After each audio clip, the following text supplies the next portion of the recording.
ఆంధ్రప్రదేశ్ ప్రజలారా 25 పార్లమెంట్ సీట్లో 20 సీట్లు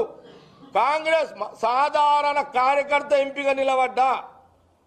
మీరు 20 మంది ఎంపీలను గెలిపిండి ఆంధ్రప్రదేశ్లో కాంగ్రెస్ ఎంపీలని ప్రధానమంత్రి రాహుల్ గాంధీ అవుతాడు తప్పకుండా వైజాగ్ స్టీల్ ప్లాంట్ ఆంధ్రప్రదేశ్ ప్రజలది వైజాగ్ కార్మికులలో అవుతుంది నేను మళ్ళీ 20 మంది ఎంపీలను గెలిపిస్తే ఇంకెన్ని లాభాలు ఉంటాయో ఇంకో 4 ప్రెస్ మీట్లలో మీకు చెప్పి నా శాశక్తుల ఆంధ్రప్రదేశ్ ప్రజలని మా మస్తాన్ మా షర్మిల గారు మా నాయకులు వీర నాయకత్వానికి మీ మీడియా సహకారంతో ప్రజలు ఆశీర్వాదం పొందేటందుకు ఎందుకంటే మీ అందరికీ తెలుసు యావత్ ఆంధ్రప్రదేశ్ యావత్ ఉమ్మడి రాష్ట్రం అంతా కూడా తెలంగాణ యావత్ రాష్ట్ర విభజన జరగాలంటున్నది మీ దగ్గరేమో విభజన జరగాలని ఆ రోజు చంద్రబాబు నాయుడు గారు జగన్ గారు లెటర్లు ఇచ్చేసిండు సోనియా గాంధీ గారికి నేనొక్కనే రాష్ట్రం విభజన చేయకండి అన్నోండి నేనొక్కనే ఆ రోజున నేనే అన్నా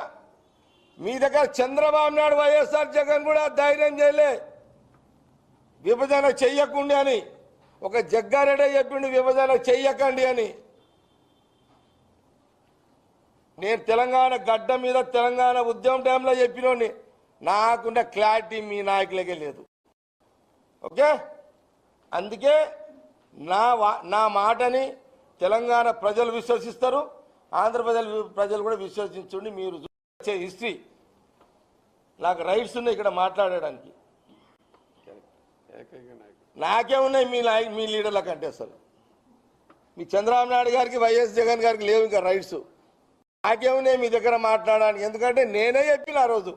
ఈ రాష్ట్రము ఉండాలి అని కోరినోని నేనే విడిపోవాలని లెటర్లు ఇచ్చింది వాళ్ళిద్దరు కాబట్టి నేను ఎప్పుడు విలువలతో కూడుకున్న రాజకీయం చేస్తా ఏదో పదవుల కోసం రాజకీయం చేసిన చరిత్ర నాది కాదు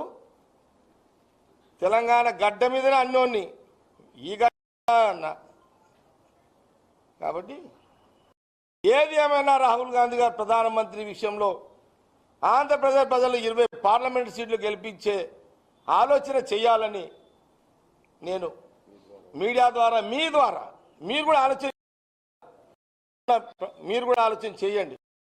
వాస్తవాలు నిజాలు చేయండి మీరు కూడా అని తెలియజేస్తూ మళ్ళీ ఇంకో సందర్భంలో ప్రెస్ మీట్లో అనేక విషయాలు మాట్లాడతానని తెలియజేస్తూ సెలవు తీసుకుంటున్నాను అందరికీ నా నమస్కారం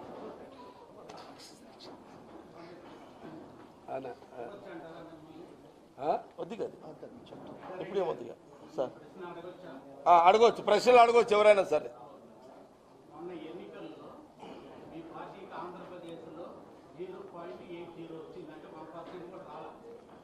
రాహుల్ గాంధీ గారు కడపలోనే ప్రచారం చేసి అటించటి ఎదురు నిలిపారు 20 సీట్లు ఇవ్వండి అని అడుగుతున్నారు లేకపోతే విశాఖ ఉక్కు మీకు మేమే ఇస్తాం రాహుల్ గాంధీ గారు రాగానే అంటున్నారు కానీ మీ హైకమాండ్ ఆంధ్రప్రదేశ్ను వదిలేసి కడపలోనే ప్రచారం చేసుకొని వెళ్ళిపోవడానికి కారణం అంటే ఒక మాట